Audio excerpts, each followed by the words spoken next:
Sometimes I have a lot of music that I want to talk about, but I don't want to make an entire video on those songs or albums. So with absolutely no order of preference, no boundaries for genres, levels of popularity, or even when this stuff came out, I'm just gonna go over some of the music that I've been listening to lately.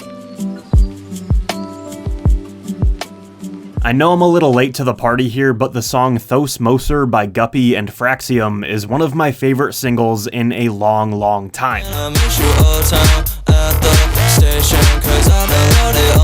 As you may know, I've loved the sounds of the PC Music Camp and then people like 100 gecs, and I've been eager to find talented musicians that are different, but still have that similar chaotic fun energy, and this song delivers on that. To get even more specific, I've been on the hunt for something that is very outright in its goofiness. I've wanted bubblegum bass that is borderline camp. Blatantly cheesy, silly 90s hits like Barbie Girl by Aqua and Boom Boom Boom Boom by Venga Boys have always fascinated me. I wanted to hear something modern that combines the production and energy of these musicians and the zany aesthetics of these musicians. Thos Moser is the closest I've come to that. The track starts off with this pulsating electronic dance beat, and then as things progress, we just dive deeper and deeper into chaos. The instrumental switches up a few times, it feels like you get an album's worth of action within 5 minutes, the lyrics on this thing are super funny, and all around, this song makes me very happy. To go over something equally as unique and mind-blowing, 645AR got a Twigs feature for the track Some 'Bout You.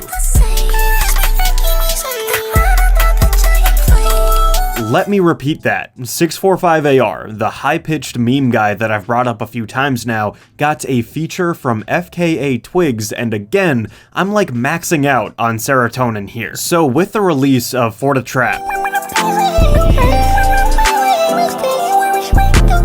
I was instantly bonded to this guy's come up. Anybody that's pushing the boundary that hard is worth following, and it's fun to listen to. Sue me. And then a few months later, 645AR dropped his song Yoga, which impressed me for a couple different reasons. First off, For the Trap was this chipmunk vocal R&B track that felt like a love song, but then Yoga was an entirely different feeling. It was a complete banger. It was much darker, still very lighthearted obviously, but it certainly wasn't an ultra sweet ballad.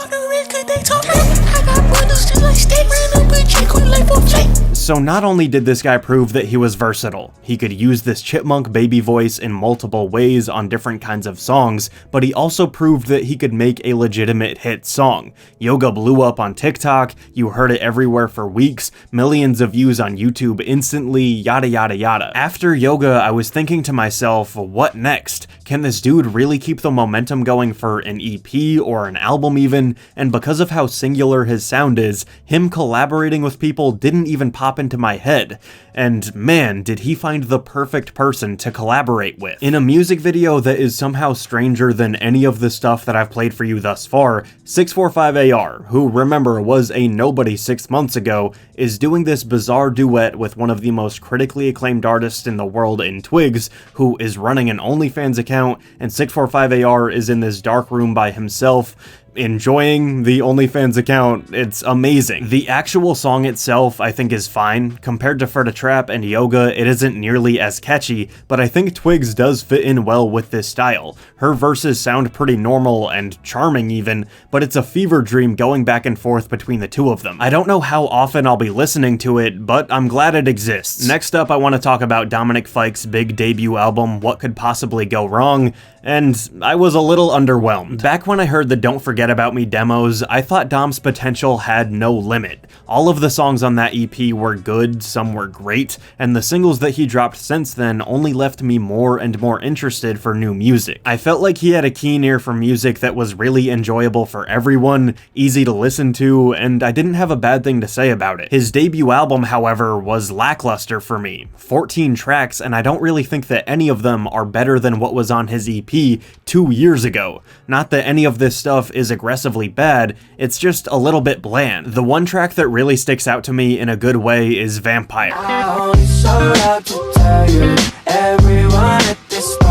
I think this is the one big earworm of the record. That chorus has been stuck in my head for a couple weeks. The subtle vocal effects on the verses work well for the slightly eerie tone of the song, and I think the "This Ain't Red Wine" lyric is a cute idea. So while I didn't love the new Dominic Fike, let me hit you with a couple replacements that made me as excited as the Don't Forget About Me demos did. First up, we have the single Mariposa by Peachtree Rascals. This is a 5-piece collective that should really be on your radar if they aren't already. I can't wait for you to come my way.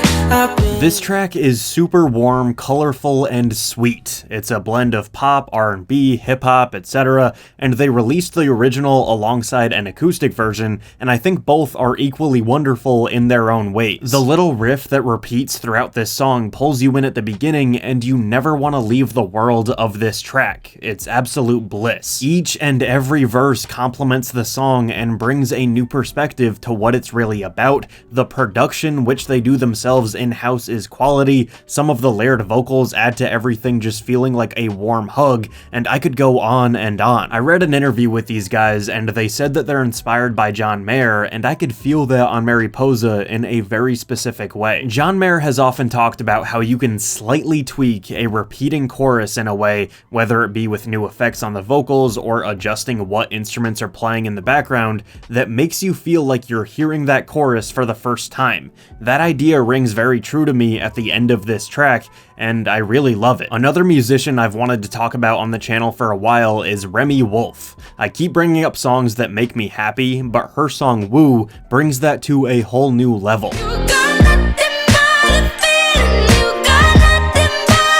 As the description of the very vibrant music video says, it's fun and cute and sparkly and intense. If I was gonna add another adjective to that list, it would be anthemic. Whenever I hear this song, I'm dreaming of a scenario where thousands and thousands of people are singing along with me. Remi's cadences on Woo are such a joy to listen to. Whether she's singing or rapping or a little bit of both, she's constantly changing up her flows and how she's getting her point across to you. There are vast differences between her vocal inflections on these different parts of the song, and while it may seem like nothing, I think that's a good sign of versatility. She's someone who always keeps you on your toes. And then speaking of this, there's a little section at the end with her vocals getting chopped and screwed and manipulated, and it really catches you off guard. First off, it just sounds cool, but it's also a chance for Remi to show you how powerful her voice is. Great, great track.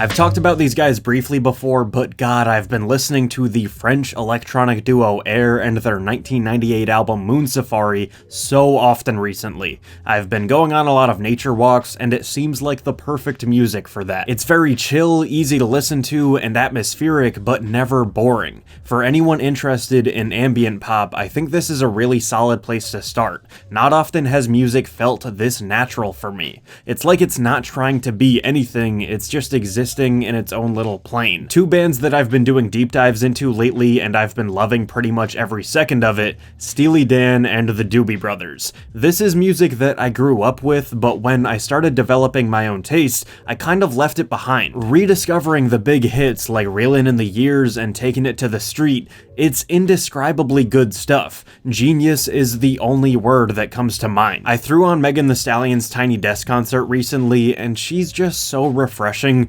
Whenever I see her perform, she seems like she's having such a good time and thoroughly enjoying this crazy ride that she's been on for the past couple of years. After that Tiny Desk, I just kind of went back and listened to some of my favorite songs by her over and over and over again. Cash featuring DaBaby is incredible. Some of the lyrics on that thing are hilarious. I'm obsessed with the instrumental and the melodies on Best You Ever Had. Savage was obviously a gigantic, instantly iconic song for good reason. The never-ending confidence on Captain Hook is awe-inspiring, and that brings us here. The song WAP by Cardi B and Megan is one of the best rap songs of the year. The sample is gold, the general air of empowerment, liberation, and not caring what anyone thinks is amazing, and man, I've talked about people having funny lyrics in this video, but lyrics revolving around the topics discussed on WAP hit different. That's a huge reason why Danny Brown's XXX is one of my favorite albums ever.